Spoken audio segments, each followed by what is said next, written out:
ప్రస్తుతం ఉన్న సమాజానికి ప్రేక్షకులందరూ కూడా మేమందరం నేర్చుకోవాల్సిన విషయాలు ఏమైనా ఉంటే కొన్ని గుర్తు చేస్తారా? ప్రపంచంలో ఆదర్శవంతమైన మహానుభావులు కొద్ది మందే ఉంటారు, వేళ్ల మీద లెక్క పెట్టగలిగేవారు. అవును. అలాంటి వారిలో ఎన్నో కోట్ల మంది ఆదర్శంగా తీసుకున్న మహానుభావులు జీసస్ క్రీస్తు. చాలా మంది ఆచరణ చేయకుండా ఎక్కువ చెప్పేస్తారు. చెప్పేది తక్కువ, ఆచరణ చేసింది ఎక్కువ.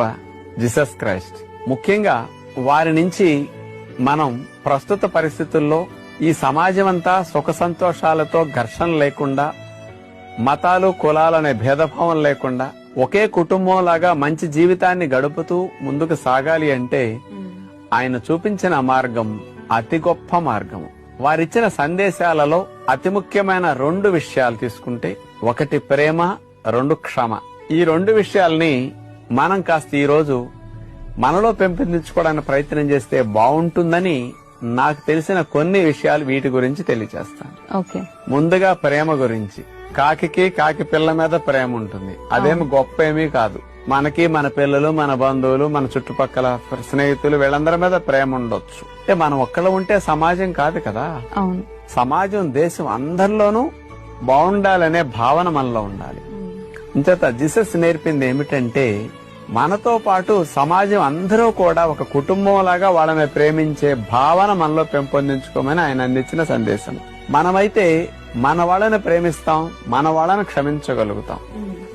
కానీ హాని కలిగించే వారిని, ద్వేషించే వారిని, మనకి ప్రాణాపాయ సంఘటనలు కలిగించే వారిని, మనకి కీడు కలిగించే వారిని ప్రేమించటం అనేది సహజంగా ఎవరు చెప్పరు.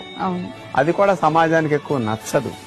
కానీ ఆ జీసస్ ప్రభువు మాత్రం ఇచ్చిన అతి ముఖ్యమైన సందేశం, ఎలాంటి వారినైనా మార్పు తీసుకొచ్చి వాళ్ళని మంచి వైపు నడిపించాలి అంటే ఆ ప్రేమ అనే ఆయుధాన్ని ప్రయోగించటం తప్ప మరొక మార్గం లేదని ఆయన ప్రధానంగా తెలియచేశారు. అందుకని ఘర్షణ ద్వారా, ప్రతీకార చర్య ద్వారా అతనిలో ఉండే మానవత్వాన్ని ఇంకా అణిగిపోయేటట్టు చేయగలిగితే తప్ప మానవత్వాన్ని పైకి తీసుకురావటానికి పనికిరావు. ఆ ప్రేమతత్వం అనేది అవతల వ్యక్తి మీద, అట్లాంటి హాని కలిగించే వ్యక్తి మీద మనం చూపించగలిగినప్పుడు అతనిలో రియలైజేషన్ కలిగి, ఇంత కీడు చేసిన నాకు కూడా ఇంత ప్రేమ చూపించి మేలు చేస్తున్నారనే భావనలో అతను పరివర్తన చెంది ఆ చెడ్డ పనుల నుంచి మాని మంచి వైపు వెళ్ళటానికి అవకాశం కలుగుతుంది. అందుచేత ఆయన్ని శిక్షించే సమయంలో కూడా అవతల వ్యక్తి అంత బాధిస్తూ తన ప్రాణహాని కలిగిస్తున్నప్పటికి కూడా అతను అజ్ఞానములో చేస్తున్నాడు, తెలుసో తెలియక అట్లాంటి ప్రవర్తనలో ఉన్నాడు,